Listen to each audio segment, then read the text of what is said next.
The program started really with some work that we did in 2014 and 2015 around looking at what kinds of issues were important to the community. And our research team started hearing youth violence come up repeatedly. And so as we started talking to young people about youth violence, we started to hear their stories of the structural violence that they were experiencing. There was a middle school girl who was in my group. We were talking about, why are you angry? And she said, they don't teach us our history. And if we knew that we didn't come from slaves, that we came from kings and queens, we would have a very different idea of who we could be. When people think of youth violence, they think of stabbings, they think of shootings, they think of physical abuse, they think of bullying. But racial profiling also is a form of youth violence. Concentrated poverty, food apartheid is a form of youth violence. Skewed education is a form of youth violence. And so if we're going to get to reducing or eradicating the youth violence, then we've got to address the structural factors.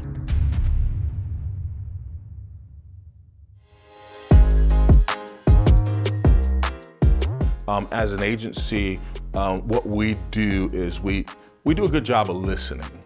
It has been a process. There were lots of meetings. There was a lot of expertise and research in the room, and really just trying to come to a consensus about what it is that we're trying to say, to what audiences are we trying to say it, and what are the best mechanisms and venues to get the message out to the differing audiences. And then I was able to go back and draft up what I thought was needed. There was 3 key elements that went into us designing a logo and a look and a feel, which was pride, peace, and prevention. That's what made it really interesting for us to come up with 3 phases of this logo. And each phase carried out a year in which we celebrated or we presented what that phase was. So the pride phase, it started out with who you are, where you come from, knowing that you come from kings and queens, and that you have, your lineages just start in the cotton field. Well, year 2 was our peace initiative portion of it. So we took advantage of the fact that we had a really up-and-coming recording artist that was part of our group, and he worked directly in the office, and he was able to bring a really bright and vibrant music version of what it is that we were doing. You strategized because you had to make them dumb. They read books and you hung from a tree. You did that now all these years later. You gonna act like y'all afraid of me. But we still here. All this greatness that you stole, we taking it back. We did music videos. We also did radio spots. And on top of that, we did social media. Well, getting into year 3 was very interesting because that was our prevention portion of what we were doing from a logo perspective and from a messaging perspective. And part of the prevention portion of that is that we wanted to show people what prevention was outside of what they thought it was. So we had an animated series, and it was all about our youth fellows being animated about prevention and what prevention means. Sending more police rather than sending more resources, now that's violence. Being followed around the store simply because of your skin color, violence.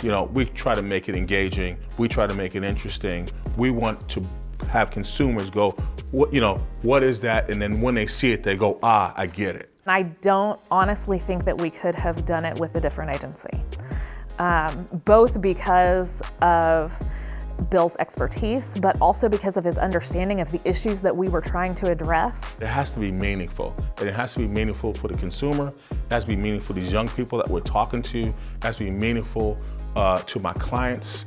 It has to be meaningful for the community. When you learn about your history, you feel proud about your history, and then you're gonna see other people who look like you, and you're gonna say, both of us should be proud of who we are. Why would we want to harm each other? We have youth fellows who are at the same time learning and developing, and also being activists in their own right, in the ways that they have engaged in developing campaign content, in participating in campaign materials, in showing up at events and basically being the carriers of the message. We're bringing awareness via kind of a youth development model of social justice youth development, where we are engaging them in critical conversations and dialogue about historic and contemporary issues that impact them today. And as they grow in their understanding, they're sharing with their peers. In 2016, we had the opportunity to take our youth fellows to Washington, D.C. The dedication and opening of the Smithsonian Museum for African American History and Culture was being done. Being able to take them into a museum that celebrates their heritage and their history in a way that is authentic. We also had the opportunity to take our youth to some other significant historical sites around the country. One of the really impactful things that I got to witness was our young people crossing the Edmund Pettus Bridge.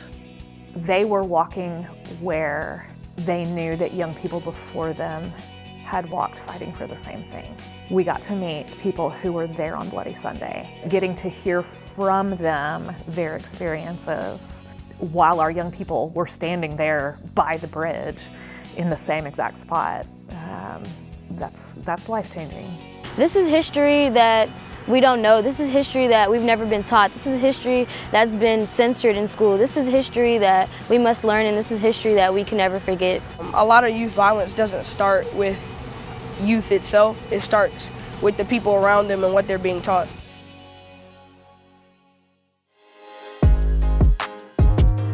In the past 5 years through this program, we have engaged with a whole host of young people, really focusing on how to help them understand what kinds of things are happening in the community and why, and then what they can do about that and how they can be involved in addressing some of those structural issues.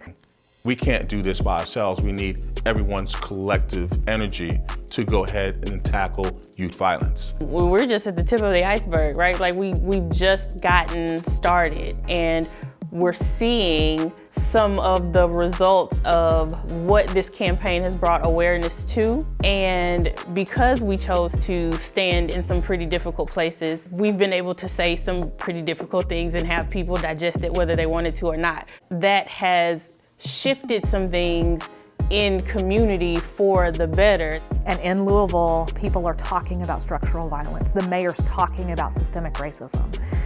We're seeing those changes, and that puts us in a place where I think the city is ready. We're at a tipping point to be able to now, okay, we're having these conversations and we've raised critical consciousness to a point that young people see what's going on and how it can change. Now we need to do it.